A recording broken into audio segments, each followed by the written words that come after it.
This is a video for the 9th standard students of French where we're going to discuss a new chapter in grammar which is called the direct object pronouns. Okay, it's an important topic and concept because it repeats itself in your board exam next year. So please pay attention and get the concept right now itself. Now, when we talk about pronouns, we've already discussed one type of pronoun at the very beginning of your journey of French in the 8th standard, right? The first thing that you learned were the subject pronouns. Okay, that was je, tu, il, and elle. Some of you might have learnt on as well. Then you had in the plural side, you had nous, vous, and the plurals of these. That is il and elle, right? You learned these. That was the first thing that you learned in the first chapter of your 8th standard. These are the ones which you use to conjugate your verbs, right? They replace the subjects, or they represent the subjects of the sentence, which is why they are called the personal subject pronouns. Okay, this is the first type of pronouns that you are already very familiar with by now. Okay, now the thing that we're going to do today is the second type of pronoun for you, which is the direct object pronoun. Okay, this is type 2 of pronoun for you. Okay, in English it's simply called direct object. In French, the technical term for it, you don't have to worry about this, is complément d'objet direct. Okay, COD, complément d'objet direct. Now, before we jump into how you use this pronoun and what it is used for and all that, you need to understand something very basic. Okay, that in a sentence you have a subject, you have a verb, and you have an object. Okay, this is a very basic construction of a sentence. The subject is whatever is doing the action. Okay, whoever or whatever does the action, performs the action, is called the subject. So the subject does action. You know very well what the verb is. The verb is the action. Okay, and then who becomes the object, or what is the object? The object is the one which receives the action. Okay, so the subject does the action to the object. The object is the recipient of the action, the recipient of the verb. Okay, the thing or the person on which the action is performed. That is the object of a sentence. Okay, so to give you a simple example in English, for example, I drink water. Okay, so in this sentence, I becomes the subject, right? Because I am doing the action of drinking. The action itself, drink, becomes the verb, and then water. Water is the thing on which the action is being done, right? The drinking is happening to the water. Therefore, the water becomes here the object. So I is the subject, drink is the verb, and water becomes the object. Okay, so this is how a simple sentence is constructed in English as well as in French. Now, you need to understand that what we're talking about is the direct object pronoun. The name itself should tell you that we are dealing with this part. Okay, we're dealing with the object part of it. What are we dealing with the object about? We're going to replace the object with a pronoun. Okay, so for example, in English, if you were to replace water in this sentence, what would you say? You would say, I drink it. Correct? So that's the same way we're going to do that in this grammar chapter. Okay, so in these sentences, j'ai vu Ricky au marché. Now, je becomes the subject here because I am the one who's doing the action of seeing. Okay, a vu is the passé composé of voir. So this is the verb here. And whom did you see? Whom did I see? Ricky. Okay, Ricky becomes the object. Remember, object doesn't mean it has to be a thing or a literal object. Okay, it can be a person also. Object is the thing or person on which the action is performed. So the action of seeing is performed on Ricky by the subject, that is I. Okay, in the second sentence, so therefore Ricky is the object here. In the second sentence, nous mangeons le pain. Nous becomes the subject here because we are doing the action of eating, so we are the subject. Then mangeons becomes the verb to eat, and le pain becomes the object here because the bread is receiving the action of being eaten, or the action of being eaten is being performed on the bread.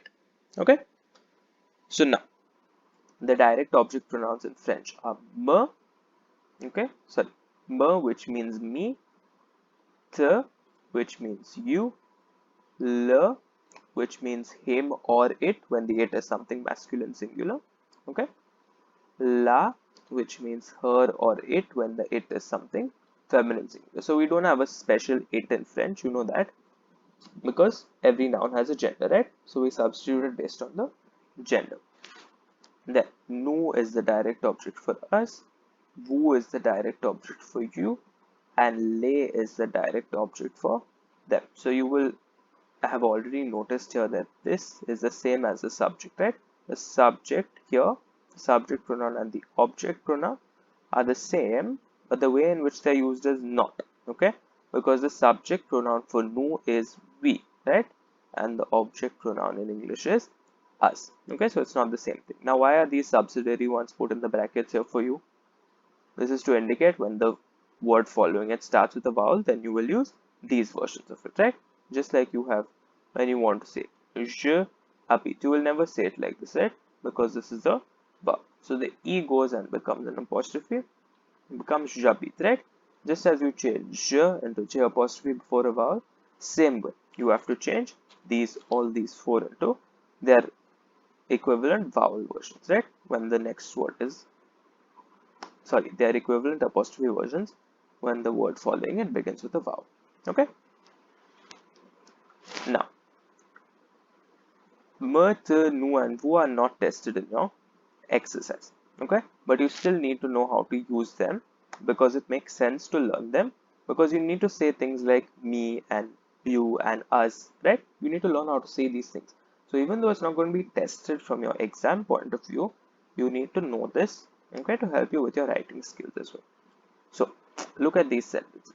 Noah dit, le professeur regarde Noah dans la classe. Now imagine if in a classroom someone says this, okay? If Noah says, imagine Noah is talking. The professor is looking at Noah in the class, and Noah himself is saying that. Doesn't that sound a little silly that Noah himself is talking and he's using his name there? Doesn't that sound a little silly? Yeah. So a better way of saying it, if Noah was saying, the professor is looking at me in the class, right? So how would you say that me? That me is me, okay? And remember, in English you say is looking at me. The me is coming after the noun, after the verb, okay? But in French, it's the other way around.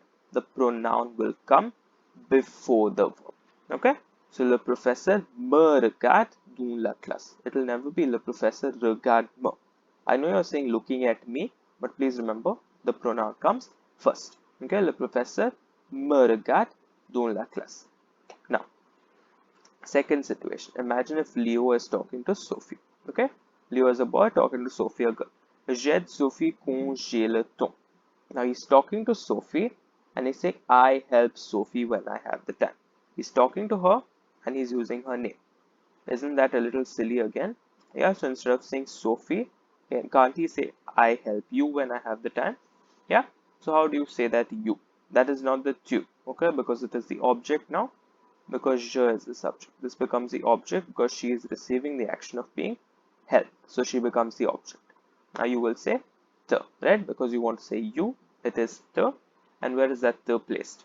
It is placed before the verb, okay? So ed is the verb here, it is placed here. Now can you see that the e and a are clashing? This is when you use the apostrophe version of the direct object. Okay, so it will become je t'aide quand j'ai le temps. I help you when I have the time. Remember, the direct object pronoun always comes before the verb. Now, the same way. Imagine if Noah and Leo are talking, okay, together, and they say, le professeur regarde Noah et Leo dans la classe. The professor is looking at Noah and Leo in the class. And they only are talking and they're taking their own names. Okay? Again, a little futile. So, the better way of saying that would be, if they only are saying it, better way of saying it would be, the professor is looking at us. Correct? Is looking at us. Because they themselves are talking. So, that us in French is nous. Okay? The personal subject nous is we. Now, this is the object here, right? Because they are being looked at. They are receiving the action of being looked at. So it has to be a direct object pronoun in this case. So you have to replace it with nous. Now where do you place the nu? It is placed before the verb. Okay, so it's not le professeur regarde nous, it is le professeur nous regarde, where nous is the direct object here. The professor is looking at us.